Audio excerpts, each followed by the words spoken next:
The world around you is just as much of a factor in combat as your opponent. Whether it's finding cover, obstacles in the way, or environmental conditions, taking stock in your surroundings is just as important as sizing up the enemy.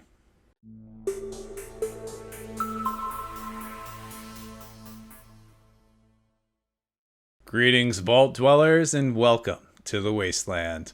This is your Overseer speaking, Three-Eyed Townie, and today we're going to be talking about cover, environmental conditions, hazards, and dangerous objects for Fallout, the role-playing game by Modiphius. This video is a continuation of a Learn to Play series that I'm putting together for the game. In previous videos, I covered the basic mechanics, so if you haven't checked those out yet, you might want to take a look. First, let's talk about cover. Cover is defined as something that obscures or blocks the location being hit. Depending on the type of cover, you could be fully concealed or just partially. If you're attacked while you're in cover, you roll a certain number of combat die based on the type of cover you're under. You roll the specified number of combat die and add the results to your damage resistance of the location being hit. For foliage or structures consisting of wooden material, you gain 1 additional combat die to your damage resistance. This could be anything from dense brush to trees, or something like a table that's flipped over that you're hiding behind, or a door. Rubble, ruined brick walls, or metal fencing provides 2 additional combat die. Sturdier structures like concrete walls or steel barricades provide 3 additional combat die.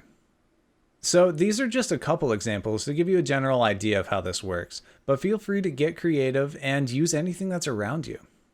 Now let's talk about difficult terrain.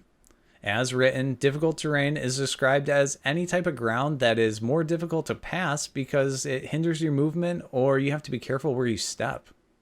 So this could be anything from a slick surface, a loose gravel pit, or dilapidated weak floorboards.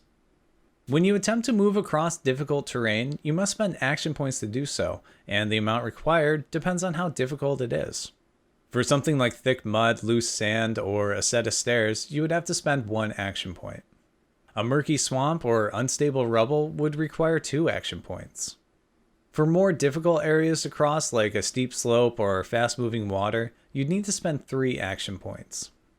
But let's say you didn't have action points pooled already to perform these tasks. Well, tough luck. You're going to have to figure out how to get some, and the most effective way to do so in combat would be to rally. You can use your major action to rally with the Strength plus Athletics test at a difficulty of 0, and any successes you gain become action points. You can then spend those action points to cross that terrain. In addition to terrain, it's important to factor in obstacles. Similar to terrain, obstacles are described as something that hinders your movement and something you need to cross over. Again, the difficulty scales based on how difficult the obstacle is to get past. For something like a waist-high barrier or a gap that requires a short jump, you would have to spend 1 action point. A barrier that is chest-high or a gap that requires a short run-up to clear would require 2 action points.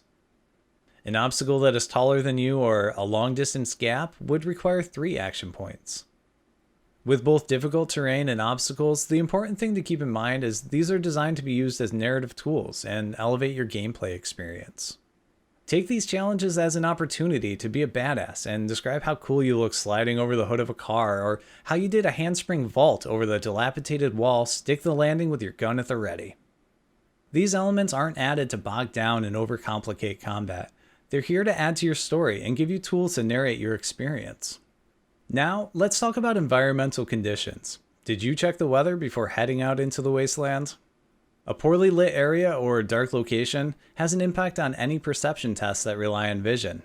Depending on how dark it is, could add up to 3 to the difficulty of the test. Mist and fog can also affect perception tests that rely on vision, adding 1 to the difficulty when your target is at medium or further range. Rain affects any attacks using energy weapons as well as survival tests with an increased difficulty of 1 or 2, depending on how hard it's raining. A radstorm deals 2 combat die worth of damage at the start of each turn, unless the character is under some type of shelter. Hazards are considered parts of the environment that inflict damage when the character finds himself caught within them. On page 39 of the core rulebook, some great examples are outlined, but feel free to use these as a benchmark and create your own. A hazard could be anything from a roof collapsing, an open flame, a pool of water that's been electrically charged, toxic air, a chemical spill, you name it. The amount of damage dealt can vary, as well as the damage type, and it can also cause damage effects. So an electrical hazard would be energy damage, but could also cause the stun effect, and an open flame could cause the persistent effect. Lastly, dangerous objects are definitely something to be on the lookout for when exploring the wasteland. Typically, a dangerous object is triggered by some kind of action, like hitting a tripwire, stepping on a pressure plate, opening a door, and entering a new zone. Depending on the type of object, the Game Master will tell you to perform an agility plus athletics test or a perception plus survival test to see if you avoid the trap with your agility or spot it just in time before you trigger it. Also found on page 39 in the core rulebook, you'll find some great examples of these to either use in your game or draw inspiration from to create your own. All of the elements that we've talked about today can also be used to your advantage as a player. You could use these things to strategize against tougher encounters and give yourself an edge up on the enemy.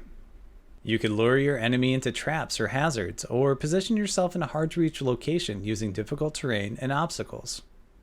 Thanks so much for watching, and I hope you found this breakdown helpful. As you probably already know, this video is a continuation of a Learn to Play series, and we have so much more to cover. If you don't want to miss when the next video is coming out, subscribe to the channel and hit the bell for notifications. You can find me and the rest of the Fallout 2D20 unofficial fan community everywhere on the internet. We're on Facebook, Instagram, Twitter, Reddit, and we have a very active Discord community as well, and I'll leave links for that in the description. And if you haven't already pre-ordered Fallout the role-playing game by Modiphius, you can do so directly from their online shop, and I'll leave a link for that in the description too. Thanks again for watching, please like, subscribe, and of course, I'll see you in the wasteland.